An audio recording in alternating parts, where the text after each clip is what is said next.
Attention, ce film n'est pas un film sur le cyclisme. Merci de votre compréhension. Je me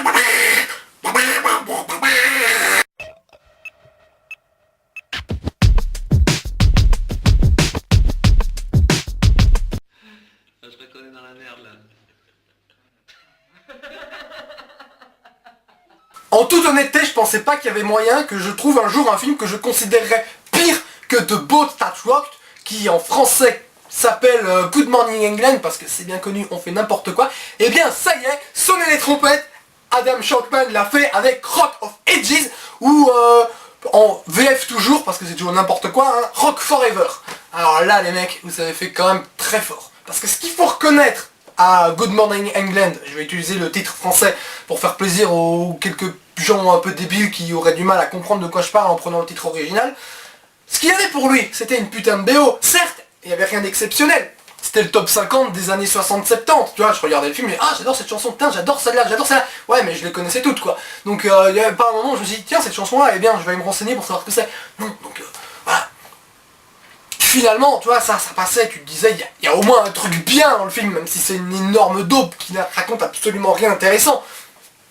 Et là, dans Rock of Ages, c'est des reprises. Et mon dieu, c'est catastrophique, quoi. L'autre truc que Good Morning England avait, c'était un bon casting, qui n'avait certes rien d'intéressant à jouer, mais il y avait un bon casting, quoi. Et là, ouais, il y a 2-3 seconds rôles intéressants, genre Paul Giamatti ou Alec Baldwin. J'ai envie de te dire, moi j'ai pas envie de les voir chanter ces mecs-là, et quand ils chantent dans le film, c'est une catastrophe absolue.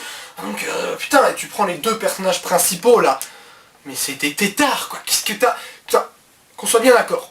Quand tu regardes un film pour l'immersion, il faut créer une certaine identification au personnage.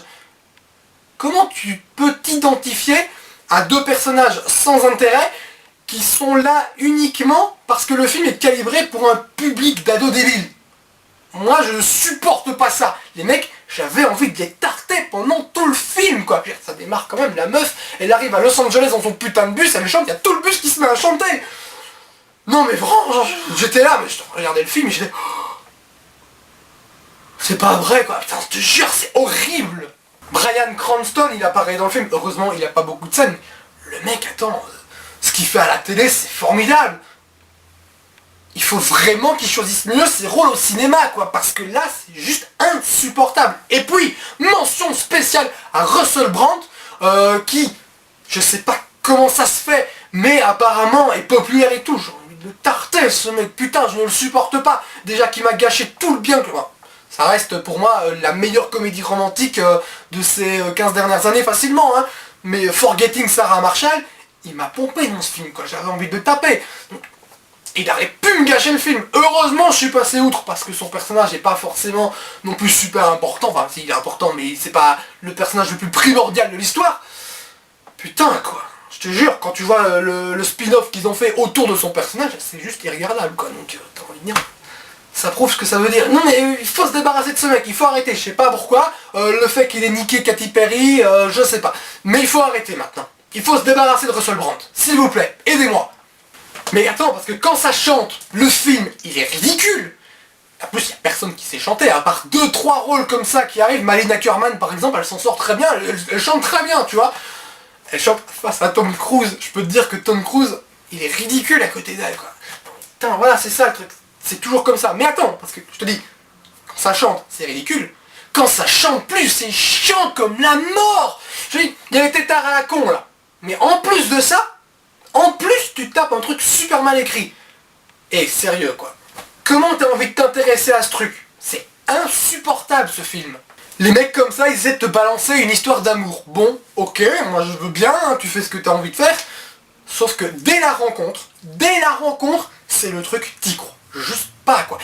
J'ai dit, les acteurs sont pourris, et en plus, c'est mal écrit. Donc c'est le truc le plus ridicule du monde. Et après, donc, arrive forcément le moment de la rupture. Et là, t'as envie de leur dire, non mais attendez les mecs, 2 secondes. Si vous voulez créer une rupture qui fonctionne, juste en termes émotionnels, il faut t'intéresser un minimum à cette histoire d'amour. Il faut que tu y crois, il faut que tu y adhères. Si t'en as rien à foutre Le moment de la rupture, tu regardes le truc et tu te dis, bah oui, mais en même temps, ils sont ensemble depuis 10 minutes. Parce que c'est approximativement tout le temps qui a été développé pour cette histoire. Si tu veux créer une histoire d'amour pour amener à une rupture qui amènera à quelque chose d'émotionnel pour le spectateur, tu développes ton truc, putain de merde. C'est pas compliqué. Et je vais prendre le truc le plus naze de l'histoire de la télé de ces dernières années. L'histoire d'amour entre Penny et Leonard dans The Big Bang Theory, c'est vachement mieux écrit. C'est te dire le niveau, quoi. Non mais les mecs, ils veulent en fait te faire Ross et Rachel. Ils s'y arriveront jamais. C'est pas en faisant ça que vous allez y arriver, quoi. Je veux dire, merde, quoi. Putain, Penny et Leonard, quoi. C'est mieux que ça. C'est vous dire le niveau du truc. C'est un bousin, quoi. Non, parce que t'as le garçon, là, il a une petite peine de cœur suite à un quiproquo. Tu le vois juste venir 15 km à l'avance, mais tu vois, tu te dis ça va être ridicule, ils vont le faire. Et ils le font. En fait, c'est un gros quiproquo à la con, il est persuadé que sa meuf, elle a baisé avec Tom Cruise, alors qu'en fait, Tom Cruise, il a une baisé avec Malin Ackerman, mais tu vois, parce qu'il rangeait sa bite et tout, au moment... Et sur le terme, mais les mecs, t'as vu comment c'est mal écrit? Les personnages, ils se retrouvent l'un face à l'autre, et ils se parlent pas. Ils vont juste rompre. T'as envie de dire, hey, mec, tu peux pas écrire un petit dialogue? Du coup, ça rend cette rupture encore plus ridicule que ce qu'elle n'est. Bon, je vais pas non plus m'attarder sur cette rupture, parce que si je devais m'attarder sur tous les points du film, j'en aurais pour au moins 45 minutes à développer chaque étape de merde de ce film de merde. Mais là, quand même, t'as envie de leur dire, il y a un moment, ça va, quoi. C'est pas crédible une seule seconde ce que vous écrivez. Certes, passons. Maintenant, c'est la descente aux enfers. Bon alors, elle va faire du striptease.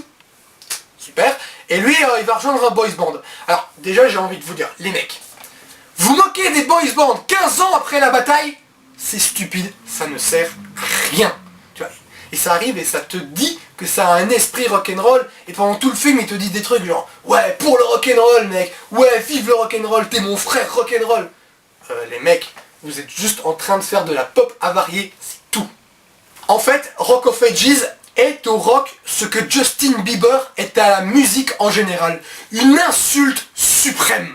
Parce que déjà que l'histoire elle est nulle, comme je l'ai dit. Les séquences musicales, mais je l'ai dit tout à l'heure, quoi. J'étais mais véritablement bouche bée devant la moitié. Et tu te dis déjà, c'est une horreur absolue. Mais arriver à la séquence de Catherine Zeta-Jones en train de chanter et danser, putain, quoi, ça c'est un signe de fin du monde, c'est pas possible. Et Mary J. Blige, j'ai rien contre elle en général, mais alors là, la meuf qui est en train de te reprendre du Journey, putain, Anyway You Want It ne méritait pas ça, quoi. Enfin, en fait, toutes les chansons qui passent dans ce film ne méritaient pas un tel traitement, hein, qu'on soit bien d'accord. Mais putain, là, c'était l'horreur absolue. Mais attention, parce que le pire du pire du pire du pire du pire là-dedans, c'est l'héroïne. Alors évidemment, c'est l'héroïne, donc c'est celle qui chante le plus dans le film. Là, c'est même elle qui ouvre le film. Elle a une voix de canard. Je te jure que j'avais l'impression d'être en train de me mater un épisode de South Park, quoi. C'est les chansons de South Park. Enfin, les chansons de South Park sont plus intéressantes à écouter. Mais c'était exactement ça, quoi. La meuf, elle a une putain de voix de canard. À ce niveau-là, mais tu engages Donald Duck pour qu'il vienne te faire une chanson, quoi. C'est pas possible. Au moins, avec Donald, on se serait marré. Ça aurait fait un truc genre... C'était mon imitation de Donald, juste pour vous. La semaine prochaine, je ferai Maïté. Non mais c'est... Le nom de la meuf, c'est Julianne Ouf, je sais pas comment on prononce son nom. De toute façon, je vous intéresse pas trop à elle, elle fait rien d'intéressant. Mais putain, quoi. Et sérieusement, faut qu'elle arrête de chanter, quoi. Qu'elle joue mal, c'est une chose. Mais qu'elle ne chante plus, s'il vous plaît, quoi. Moi, je veux bien qu'on me sorte la notion de plaisir coupable. Pas de problème, ok, vas-y. Mais dans plaisir coupable, il y a plaisir. Soit le truc que je ne ressens jamais devant ce truc. Je ne prends pas de plaisir quand il chante. Ça ne m'intéresse pas, c'est mal branlé, c'est jamais rock'n'roll, quoi. Et là, tu te dis, mais les mecs, en fait, ils ont réussi à faire pire qu'un épisode de Glee, dont Adam Shankman, le réalisateur de cette merde, a réalisé 2 ou 3 épisodes. On va dire, bah oui, mais c'est normal, c'est le même niveau, c'est pour le public de Glee, ce truc-là. C'est-à-dire, si tu kiffes Glee, tu vas kiffer cette merde.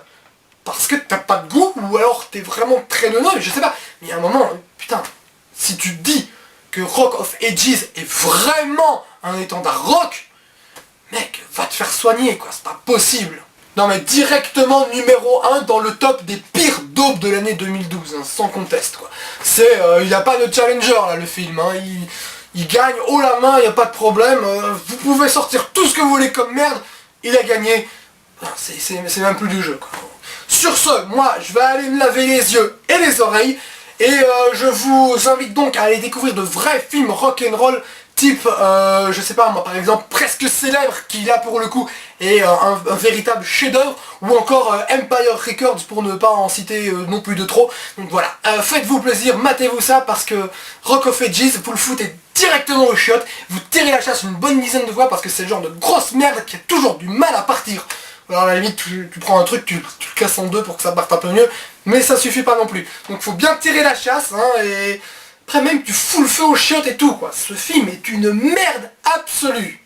Yippee-ki-yay, motherfucker.